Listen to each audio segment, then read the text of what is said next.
मुस्कान ने कत्ल की प्लानिंग करने के बाद चाकू जो है वो पास के ही शारदा रोड के एक बर्तन स्टोर से खरीदा था, ऐसा उसने पुलिस को बताया। ये इस तरीके के चाकू का बाकायदा पुलिस जो है वो फोटो भी अपने साथ लेकर गई है। ना दो चाकू हमारे एक साथ बिके यहाँ पे, जहाँ तक याद है हमें। अच्छा। एक साथ दो चाकू भी किसी ने लिए, एक चाकू हमारे बिकता है। अगर निगाह में होता इस तरह से तो याद भी आ जाता है कि दो चाकू कोई ले गया। इस तरह दो चाकू भी नहीं बिके। ऐसा हो सकता है कि एक चाकू आपके यहाँ से खरीदा हो, एक चाकू कहीं और। ऐसा भी हो सकता है। ऐसा नहीं हो सकता।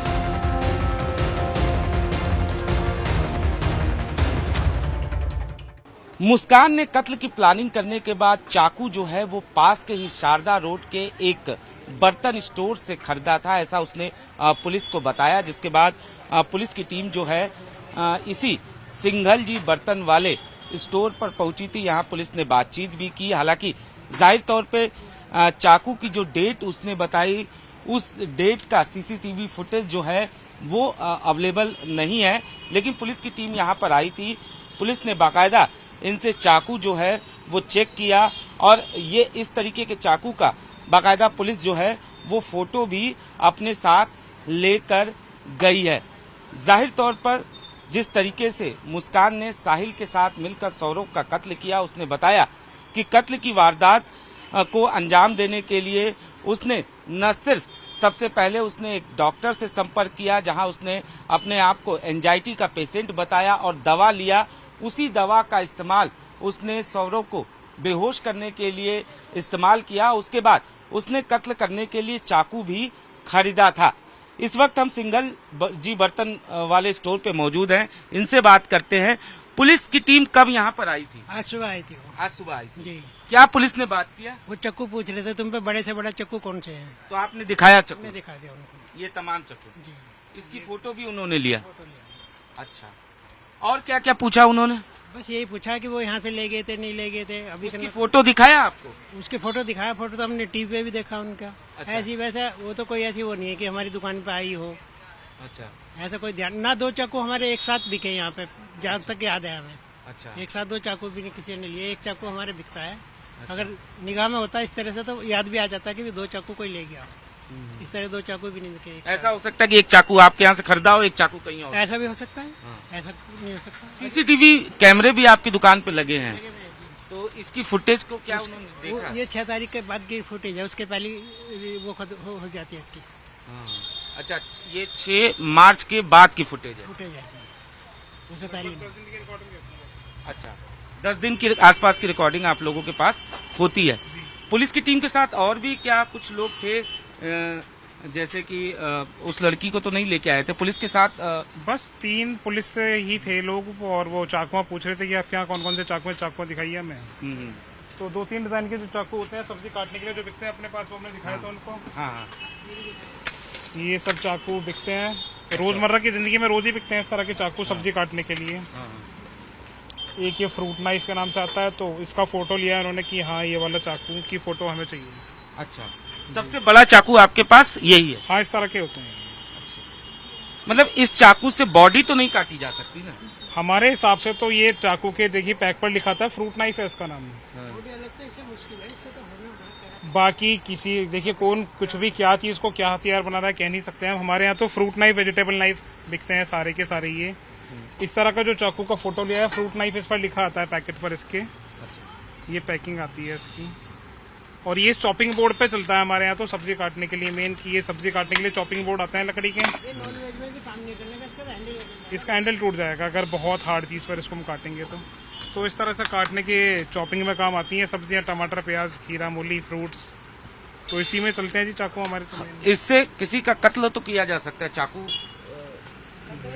इस बारे में तो हम मतलब देखिए, ना तो हमारी मानसिकता है इस प्रकार की, ना हमें ये पता कि कौन क्या कर सकता है किसी चीज से। तो इस बारे में तो ये बात पुलिस ने पूछा ना आपसे? ये मैं यही पूछ रहा हूँ, पुलिस ने आपसे क्या क्या पूछा कि इस चाकू से? नहीं, बस हमारे यहाँ उन्होंने चाकू पूछा। अच्छा। और ये पूछा उस तरह भी है क्या आपके यहाँ पर? उस तरह? हाँ। जी।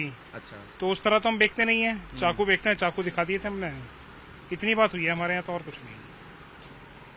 तो निश्चित तौर पर ये हैं दुकानदार, और जाहिर सी बात है इनका साफ तौर पे ये कहना है कि इनके यहाँ अमूमन कस्टमर जो हैं वो आते हैं, और चूंकि बर्तन की दुकान है, साफ तौर पे आप देख सकते हैं घरेलू सामान यहाँ पे मिलते हैं, चाकू भी घरेलू सामान में आता है और यही वजह है कि जो भी कस्टमर आते हैं उसका वेरिफिकेशन करना मुश्किल है। जो लोग सामान मांगते हैं उनको वो सामान दिया जाता है और ऐसा ही इन्होंने जाहिर तौर पर किया भी होगा। तो फिलहाल पुलिस की टीम यहाँ पे पहुंची थी। ये शारदा रोड का मार्केट है।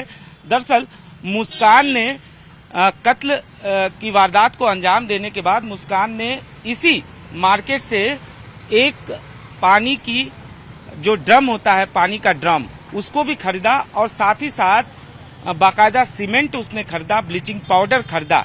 यानी साफ तौर पर उसने सबसे पहले साजिश के तहत ही एक डॉक्टर से वो मिली, वहां एंजाइटी का खुद को पेशेंट बताकर उसने दवा लिखवाई।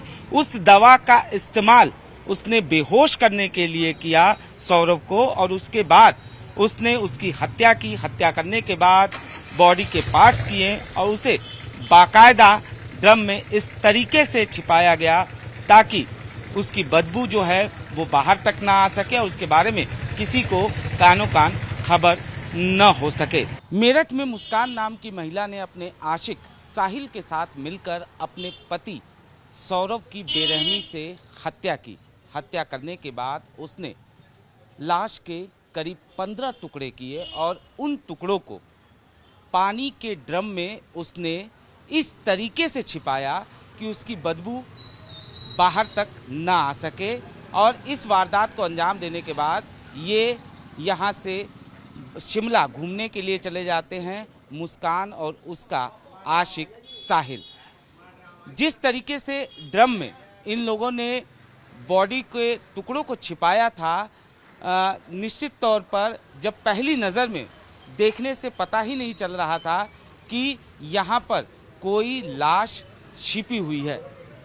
पुलिस को जब पता चला, पुलिस भी पहली बार जब पहुंची तो उसे विश्वास नहीं हो रहा था, क्योंकि दरअसल अगर हम आपको बताएं कि लगभग इसी टाइप का वो ड्रम था जिसमें सबसे पहले ये लोग लाश के 15 टुकड़े करते हैं और उन टुकड़ों को इस टाइप के ड्रम में डालने से पहले सबसे पहले ये लोग सीमेंट अंदर डालते हैं, उसके बाद टुकड़ों को डालते हैं और उसके बाद फिर ऊपर से सीमेंट कर देते हैं। इतना ही नहीं, ढक्कन बाकायदा इस पर लगाया जाता है और उसे भी उसके चारों तरफ भी सीमेंट से पैक कर दिया जाता है।